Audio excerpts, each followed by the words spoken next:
ఇవాళ 5వ రోజు తెలంగాణ అసెంబ్లీ సమావేశాలు జరగనున్నాయి. అసెంబ్లీలో ఇవాళ కూడా పద్దులపై నేతలు చర్చించనున్నారు. ప్రభుత్వ శాఖలకు సంబంధించిన పద్దులపై చర్చలు వాడివేడిగా జరగనున్నాయి. ప్రశ్నోత్తరాల కార్యక్రమాన్ని స్పీకర్ రద్దు చేశారు. ప్రశ్నోత్తరాలు లేకపోవడంతో voting of demands for grants పైనే చర్చ జరిగే అవకాశం ఉంది. ఇక ఇవాళ మొత్తంగా 19 పద్దులపై శాసనసభ చర్చించనుంది.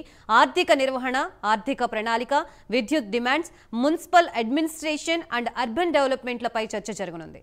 వీటితో పాటు ఐటీ, ఎక్సైజ్, హోం, కార్మిక, ఉపాధి, రవాణా, బీసీ సంక్షేమం, పాఠశాల విద్య, ఉన్నత విద్య, సాంకేతిక విద్య, మెడికల్ అండ్ హెల్త్లపై నేతలు చర్చించనున్నారు. విద్యుత్ పద్దులపై కూడా హాట్ గా చర్చ జరిగే ఛాన్స్ ఉంది. విద్యుత్ అంశంపై ఇప్పటికే కాంగ్రెస్ వర్సెస్ బీఆర్ఎస్ మధ్య వార్ జరుగుతోంది. మోటార్లకి మీటర్లు పెట్టేందుకు 2017లోనే ఉదయ్ స్కీమ్ పై గత ప్రభుత్వం సంతకం చేసిందని కాంగ్రెస్ ఆరోపిస్తోంది. అయితే ఉదయ్ స్కీమ్ పై సంతకం చేయలేదని, మీటర్లు పెట్టలేదని బీఆర్ఎస్ చెబుతోంది. దాంతో ఇవాళ సభ రసాభాసగా సాగే అవకాశం కనిపిస్తోంది.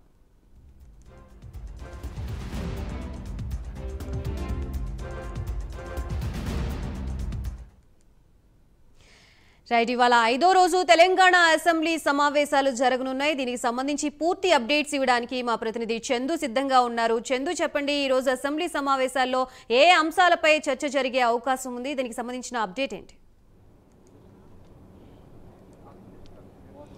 గాయత్రి, మరి కాసేపట్లో తెలంగాణ అసెంబ్లీ 5వ రోజు సమావేశాలు కొనసాగనున్నాయి. మరి కాసేపట్లోనే సీఎం రేవంత్ రెడ్డి కూడా అసెంబ్లీ చేరుకుంటారు. ప్రస్తుతం ఆయన రాష్ట్ర గవర్నర్ను కలవబోతున్నారు. ముఖ్యంగా గవర్నర్ కూడా బదిలీ అయ్యారు, కొత్త గవర్నర్ కూడా వస్తున్నారు. అయితే పాత గవర్నర్ను కలిసి శుభాకాంక్షలు చెప్పనున్నారు. ముఖ్యంగా చూసినట్టయితే ఈరోజు ప్రశ్నోత్తరాలు లేకపోవడంతో ఓటింగ్స్ ఆఫ్ డిమాండ్స్, గ్రాంట్స్ పైన ప్రధానంగా చర్చ జరగబోతుంది.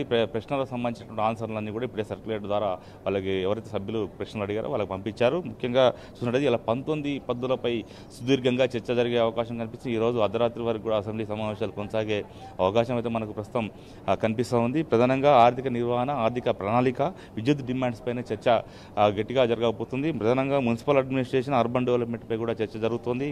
ముఖ్యంగా ఐటీ, ఎక్సైజ్, హోమ్, పాఠశాల, సాంకేతిక విద్య పలు అంశాలన్నీ పద్దులపై కూడా సుదీర్ఘంగా చర్చ అయితే కొనసాగుతుంది. ముఖ్యమంత్రి వద్దనే మున్సిపల్, విద్యాశాఖ, అదేవిధంగా హోంశాఖ ఉండడంతో ఈ 3 శాఖలకు సంబంధించినటువంటి దానిపైన ముఖ్యమంత్రి రేవంత్ రెడ్డి మాట్లాడేటువంటి అవకాశం కనిపిస్తుంది. చర్చ మాత్రం చాలా వాడివేడిగానే ఈరోజు జరిగే అవకాశం ఉంది. ఎందుకంటే గత ప్రభుత్వం విద్యాశాఖను ఎలా ధ్వంసం చేసింది అనేటువంటి అంశంపైన కూడా ముఖ్యమంత్రి రేవంత్ రెడ్డి సుదీర్ఘంగా స్పీచ్ ఇచ్చేటువంటి అవకాశం అయితే మనకు కనిపిస్తుంది.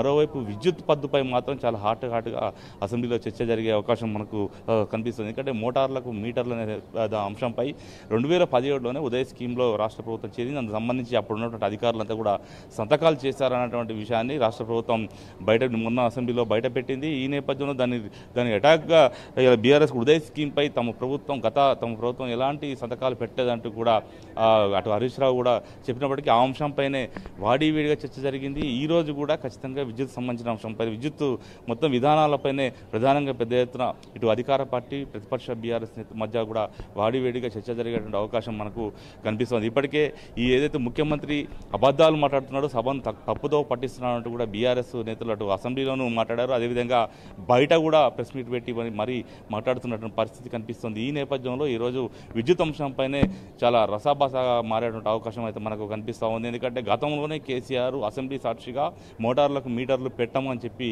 తేల్చి చెప్పారు. కానీ ఆ అంశాన్ని పక్కన పెట్టి ఇప్పుడున్నటువంటి ముఖ్యమంత్రి సభను మిస్లీడ్ చేస్తున్నారు. ఖచ్చితంగా బీఆర్ఎస్ గత ప్రభుత్వంపై దుమ్మెత్తిపోయాలన్నటువంటి ఉద్దేశంతో ఆయన తప్పులు మాట్లాడుతున్నారన్న విషయాన్ని కూడా బీఆర్ఎస్ నేతలు చెప్తున్న క్రమంలోనే ఈరోజు చర్చ అయితే ఈ అంశంపైన చాలా గట్టిగా జరిగే అవకాశం కనిపిస్తుంది. మరోవైపు హోంశాఖకు సంబంధించిన చర్చపై దానిపై కూడా పెద్ద ఎత్తున దుమారం చెలరేగే అవకాశం కనిపిస్తుంది. ఎందుకంటే ఇప్పటికే ఏదైతే గత 7 నెలల కాంగ్రెస్ పాలనలో అత్యాచారాలు, అదేవిధంగా చాలా లా అండ్ ఆర్డర్ ప్రాబ్లమ్స్ ఎక్కువగా కనిపిస్తూ ఉన్నాయి అన్నటువంటి అంశాన్ని ఇప్పటికే అటు బీజేపీ కావచ్చు, ఇటు బీఆర్ఎస్తో తప్పుపడుతున్న నేపథ్యంలో అంశంపై కూడా గట్టిగా అటు విపక్షాల నుంచి అధికార పక్షానికి ఒక సెగ అయితే తగలబోతున్నట్టుగా కూడా మనకు తెలుస్తోంది. ఇక మరోవైపు సిపిఐ సంబంధించి ఈరోజు వాయిదా తీర్మానం కూడా వాళ్ళు ఇచ్చారు. ముఖ్యంగా విద్యుత్ శాఖలో ఉన్నటువంటి ఆర్టిజన్స్ ఉద్యోగులకు సంబంధించినటువంటి అంశాలపైనే వాయిదా తీర్మానాన్ని ఈరోజు ఇచ్చిన పరిస్థితుల్లో మొత్తం మీద చూసినట్టయితే ఈరోజు సుదీర్ఘంగా సభ అయితే కొనసాగబోతుంది. 19 పద్దులు ఉన్నాయి కాబట్టి చాలాసేపు చర్చ జరిగే అవకాశం కనిపిస్తూ ఉంది.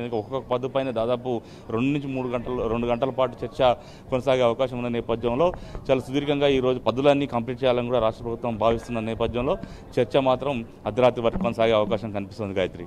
Right, thank you for the update Chandu.